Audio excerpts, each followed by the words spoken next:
Hello dear student, आज हम पढ़ने वाले हैं क्लास 10th मैथमेटिक्स से जो चैप्टर नंबर 6 है। ठीक है, उसमें आपका 3-4 प्रमेय है जो आपके एग्जाम के लिए बहुत ही इंपॉर्टेंट है। ठीक है, तो उसमें से एक है ये थेल्स प्रमेय है। ठीक है, जो प्रमेय 6.1 है।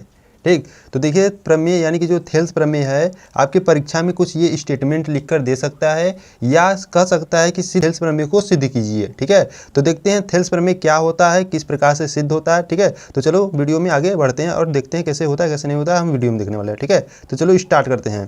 तो देखिए क्या है, यदि किसी त्रिभुज की एक भुजा के समांतर अन्य दो भुजाओं को भिन्न भिन्न बिंदुओं पर प्रतिच्छेद करने के लिए एक रेखा खींची जाए तो ये अन्य दो भुजाओं को एक ही अनुपात में विभाजित हो जाती है। ठीक है, देखिए किस प्रकार से, मान लीजिए यह एक त्रिभुज है। ठीक, कुछ नाम देते हैं, जैसे यह ए है और यह बी है और यह सी। ठीक है, और इसे डी और इसे ई दे देते हैं। ठीक, तो यहाँ पर आप किस प्रकार से करोगे, देखिए आपको, देखिए पहले स्टेटमेंट को एकदम ध्यान से पढ़ना है। ठीक, स्टेटमेंट को पहले ध्यान से पढ़ोगे तो आपको समझ में आएगा। देखिए क्या है, एक त्रिभुज है। ठीक, अब त्रिभुज में आपको देखिए कह रहा है कि जो थेल्स प्रमेय वो कह रहा है कि एक भुजा के समांतर, त्रिभुज के एक भुजा के समांतर, तो मान लीजिए त्रिभुज है ए बी सी है। ठीक है, ए बी सी, एक भुजा के समांतर हम मान लीजिए बी सी के समांतर डी ई है। ठीक है, तो ये जो डी ई है वो कह रहा है, मतलब कि प्रश्नानुसार जो डी ई है वह भुजा ए बी को बिंदु डी पर, वह भुजा ए सी भुजा पर बिंदु ई प्रतिच्छेद कर रहा है। ठीक है, तो हमको सिद्ध करना है कि ए डी बटे डी बी बराबर ए ई बटे ई सी, ये जो अन्य दो भुजाओं को एक ही अनुपात में विभाजित करते हैं। ठीक है, ये हमको सिद्ध करना है। ठीक है, तो चलो कैसे सिद्ध करते हैं तो देखते हैं। देखिए यहाँ पर पहले आप लिखोगे उत्पत्ति।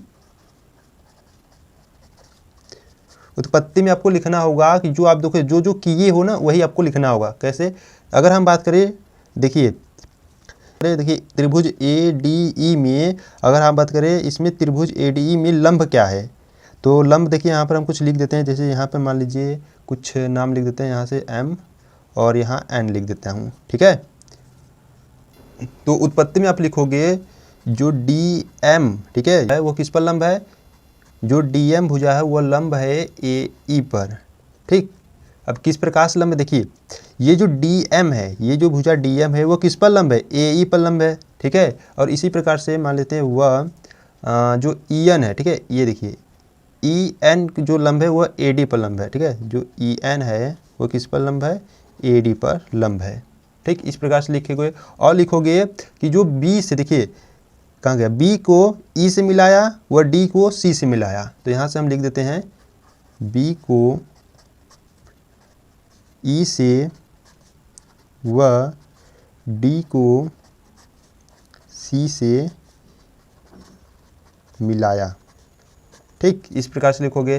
तो यहाँ पर अगर हम बात करें, अगर हम देखिए इसमें लगेगा त्रिभुज का क्षेत्रफल, तो आपको याद होना चाहिए सूत्र जो त्रिभुज का क्षेत्रफल होता है। तो त्रिभुज का क्षेत्रफल, तो त्रिभुज का क्षेत्रफल क्या होता है, त्रिभुज का क्षेत्रफल होता है 1/2 गुणे आधार गुणे ऊंचाई। ठीक है, ये त्रिभुज का क्षेत्रफल होता है। ठीक, तो अगर हम बात करें त्रिभुज ए डी ई में, ठीक है, तो यहाँ से लिखोगे आप त्रिभुज ए डी ई में। ठीक है, अब त्रिभुज ए डी ई में तो इसी का क्षेत्रफल निकालते हैं। ठीक है, त्रिभुज ए डी ई का क्षेत्रफल, तो यहाँ लिखते हैं हम त्रिभुज ए डी ई का क्षेत्रफल।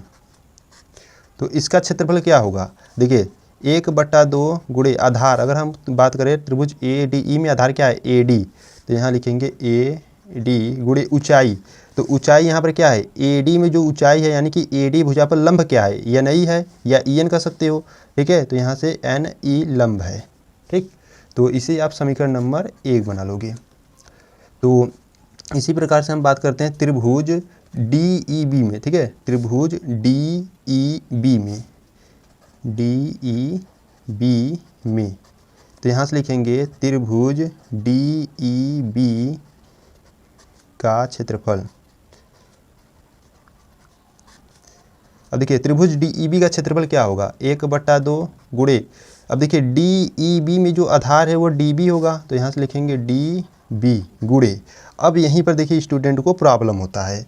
अब अगर बात करें त्रिभुज डी ई बी में लंब क्या है, तो बहुत से स्टूडेंट जवाब देते हैं कि इसमें जो लंब है डी ई है, तो नहीं, देखिए एक त्रिभुज है और त्रिभुज ये थोड़ा सा देखिए टेढ़ा में है। ठीक है, जो डी ई बी है थोड़ा सा टेढ़ा में, अगर देखिए बात करें इसमें देखिए लंब कैसे मालूम करेंगे, यहाँ पे देखिए, यहाँ पर है DEB, ठीक है, यहाँ पर क्या है DEB में जो लंब है, अगर हम बात करें देखिए इसको इस प्रकार से देखिए, ठीक है, इसको आप इस प्रकार से देख सकते हो। देखिए यह जो त्रिभुज है इसको थोड़ा सा हम रंगीन अगर हम करें, देखिए यह और यह भुजा DB और यह E, ठीक है, इसको रंगीन करें तो क्या यह क्या लंब है, नहीं है ना। तो देखिए इसका जो लंब है वो लंब है ये, ठीक है, ये लंब है, ठीक, और ये जो NI है यह लंब है भुजा इस पर DB पर, ठीक है। तो यहाँ पर ये क्या हो जाएगा 90 डिग्री, ठीक। इसी प्रकार से इसमें भी वो लंब होगा, ठीक है। तो आगे बात करेंगे, तो इसमें समझ में आया ना। तो चलो देखते हैं अब आगे इसके। तो यहाँ पर जो लंब होगा वो क्या होगा, NI लंब होगा। तो इसे समीकरण नंबर 2 बना लोगे, ठीक है। तो यहाँ से लिखोगे अतः त्रिभुज ADE का क्षेत्रफल, ठीक है, और बटे त्रिभुज DEB का क्षेत्रफल, ठीक है। तो देखिए अगर हम बात करें, देखिए त्रिभुज ADE का क्षेत्रफल, त्रिभुज ADE का क्षेत्रफल समीकरण नंबर 1 है और DEB का क्षेत्रफल समीकरण नंबर 2 है, ठीक है। इसको जब हम बटे में करेंगे तो देखिए 1/2 इसमें भी है, 1/2 इसमें भी है, तो ये क्या हो जाएंगे, कैंसिल आउट हो जाएंगे, और NI भी इसमें भी है, इसमें भी है, तो ये भी कैंसिल आउट हो जाएंगे। तो बचेगा क्या, बचेगा AD और DEB में बचेगा DB, ठीक है। तो इसे समीकरण नंबर आप 3 बना लोगे, ठीक। तो आगे बात करते हैं अब देखिए आपको पुनः मानना है, ठीक है, पुनः त्रिभुज ADE में, ठीक है, आपको पुनः मानना है। तो पुनः क्या मानोगे, तो यहाँ पे लिखोगे त्रिभुज ADE का क्षेत्रफल। अब इसका जो क्षेत्रफल होगा क्या होगा 1/2 गुणे, अब देखिए यहाँ पर थोड़ा सा ध्यान से देखिए, अगली बार हम माने थे ADE में AD को हम आधार माने थे, ठीक है। अब क्या करेंगे, त्रिभुज ADE में अब AE को आधार मानेंगे, ठीक है। तो यहाँ लिखेंगे आधार क्या हो जाएगा AE इंटू ऊंचाई क्या हो जाएगा, देखिए ऊंचाई AE पर क्या लंब है, AE पर क्या लंब है, DM लंब है। तो यहाँ से जो ऊंचाई होगा वो क्या हो जाएगा DM हो जाएगा, ठीक है। और इसे समीकरण नंबर 4 बना लोगे, ठीक। तो यहाँ पर बात करते हैं त्रिभुज ECB में, ठीक है, त्रिभुज ECB में। तो त्रिभुज ECB में अगर हम देखिए अगले वाले में हम क्या माने थे, त्रिभुज DCB माने थे, ठीक है।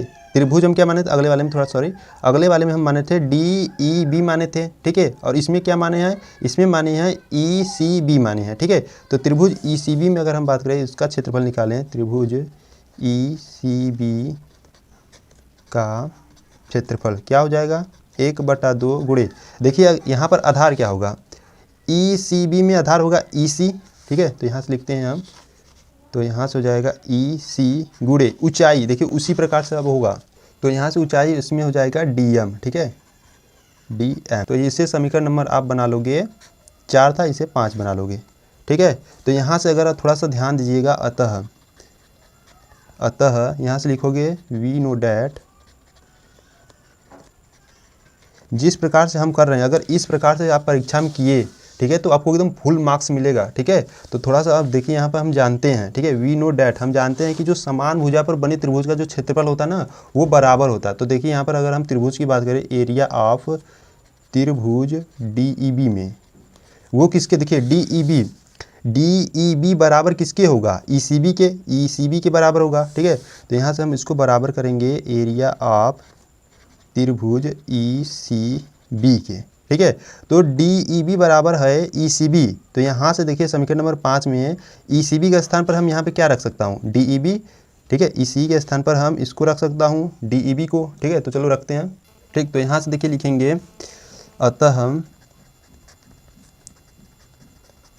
समीकरण नंबर 5 से, ठीक है। तो समीकरण नंबर 5 से क्या हो जाएगा, त्रिभुज D, देखिए यहाँ पर क्या, यहाँ पर ECB का स्थान पर क्या हो जाएगा DEB, तो यहाँ पर लिखेंगे त्रिभुज DEB बराबर, मतलब कि त्रिभुज DEB का क्षेत्रफल, ठीक है, यहाँ पर का, ठीक है, का क्षेत्रफल कितना, यही हो जाएगा 1/2 गुणे EC और इंटू DM, ठीक है। इसे समीकरण नंबर आप VI यानी कि 6 मान लीजिए, ठीक।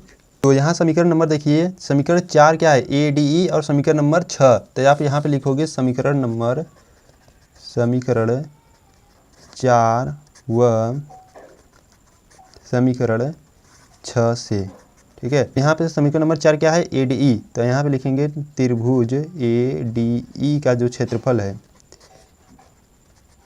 ADE का क्षेत्रफल बटे समीकरण नंबर 6 यह है त्रिभुज DEB का क्षेत्रफल,